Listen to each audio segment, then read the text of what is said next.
Merenda religiosa, caríssimos fiéis, podemos assentar um momento.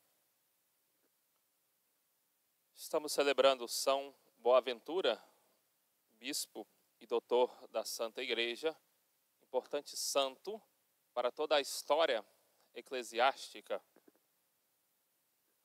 Ele que nasceu em 1221 e foi contemporâneo do grande São Francisco de Assis. Narra-se que, quando era ainda criança, padeceu uma grave doença e os médicos atestaram que em breve morreria. Não havia saída escapatória. Sua mãe, então, recorreu ao diácono Francisco de Assis, a São Francisco de Assis, que estava passando perto de sua localidade. E então, a mãe fez uma promessa que, caso ele ficasse curado, ele iria se tornar-se franciscano se fosse a vontade de Deus. E assim, após a oração e intercessão do glorioso São Francisco, eis que a criança fica instantaneamente curada. E conta-se, narra-se a tradição que São Francisco havia dito Bonaventura, e por isso seu nome passou a chamar-se então Boaventura, pela palavra que São Francisco disse ao ficar espantado com a milagrosa cura. Como era nobre, São Boaventura teve a graça de poder fazer bons estudos. Narra-se que seus pais eram de grande sabedoria e grande santidade, então já em casa era habituado à virtude, à meditação, à oração, à piedade, à frequência à igreja e aos sacramentos. Então já vivia como um grande santo e de grande elevação espiritual já na sua infância. Ao fazer 20 anos, pôde então se dedicar aos estudos e ali conheceu os franciscanos. Conheceu aqueles frades que na pobreza imitavam o nosso Senhor Jesus Cristo. Ele via certa transformação, o que encantou aquela ordem. Ele via homens simples e pobres, assim como aqueles a quem Jesus Cristo havia escolhido, tornando-se grandes santos e grandes pregadores e grandes sábios, assim como ocorreu com os apóstolos após o Pentecostes. Ficando encantado, decidiu-se por tornar-se então franciscano. Era de uma grande piedade ali nos seus estudos, nas faculdades onde estudou, e um dos grandes professores foi Alexandre de Ales, do nosso São Boaventura.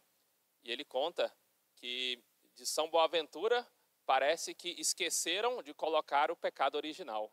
De tão santo que era, parece que Deus esqueceu-se de colocar o pecado original naquele jovem, porque exalava santidade, exalava virtudes, exalava o desejo pela perfeição.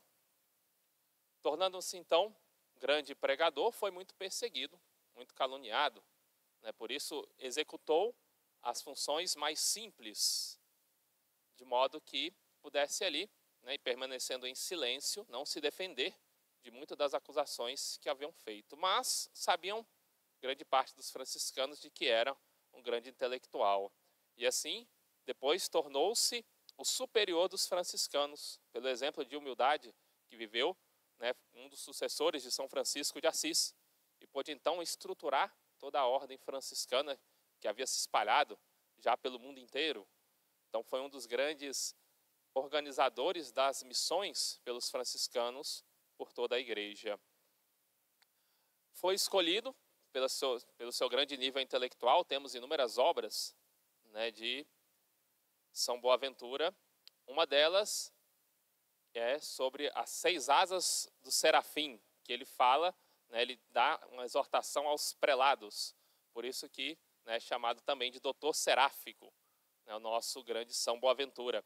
Grande amigo também de São Tomás de Aquino. Ambos ali compartilhavam as suas experiências intelectuais. Ele então foi escolhido para ser bispo, porém não aceitou de início, não quis tornar-se bispo por humildade.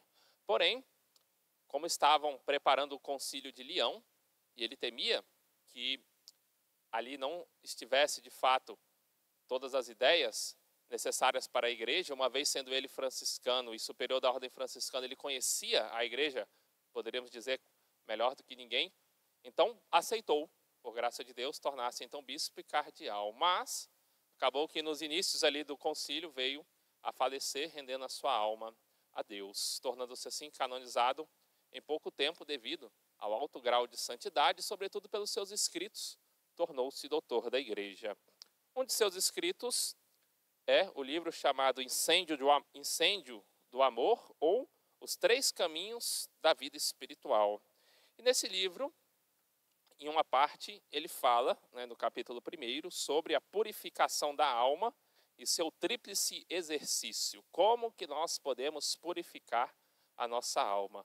O interessante nesse livro é que tudo aquilo que ele cita e organiza, sempre ele dá 3 pontos. É um livro todo voltado à Santíssima Trindade. Então, tudo que ele fala são 3 pontos. Então, ele fala o que é necessário, os 3 pontos necessários para a purificação da alma. E o primeiro deles, ele vai falar que é o exame de consciência. Se nós queremos nos purificar, temos que ter a noção exata dos nossos pecados. Muitos acabam pecando e recaindo várias vezes no pecado, porque não consideram a feiura, o erro, a miséria, que é pecar. Então tem o pecado como algo pequeno, como um pequeno acidente na sua trajetória.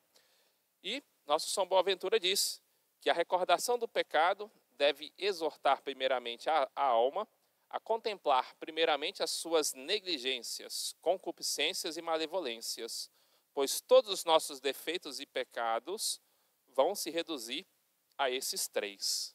Então, primeiramente, aquele que quer se purificar deve fazer um bom exame de consciência nas suas orações das suas negligências, concupiscências e malevolências. Aquilo que ele tem, que ele não está executando pelas suas negligências, as orações, os deveres de piedade, os seus deveres de Estado, também as concupiscências, o que tem entrado no seu coração, o que a pessoa tem desejado, o que tem alimentado maus desejos, e muitas vezes as malevolências, quantas vezes a pessoa tem desejado o mal do próximo, praticado o mal ou proferido palavras más. Depois, feito então esse exame de consciência, deve o homem buscar agora um exame sobre a sua oração. Então, em primeiro lugar, reconhecer os seus pecados. Aonde eu estou na vida espiritual? Segundo ponto, a oração. Ver como que tem sido a minha oração, as negligências, o que eu tenho lido, o que eu tenho buscado, como eu tenho rezado, qual o meu ideal e aonde eu estou diante disso, para que assim eu possa melhorar na vida de oração. Nos lembra Santo Afonso de que quem não reza não se salva. A oração é necessária para a salvação. Devemos buscar rezar incessantemente. Ele fala, inclusive, sobretudo, da leitura espiritual, de buscar o conhecimento da doutrina dos santos, conhecimento da doutrina de nosso Senhor. E, por fim, ele nos recorda das meditações.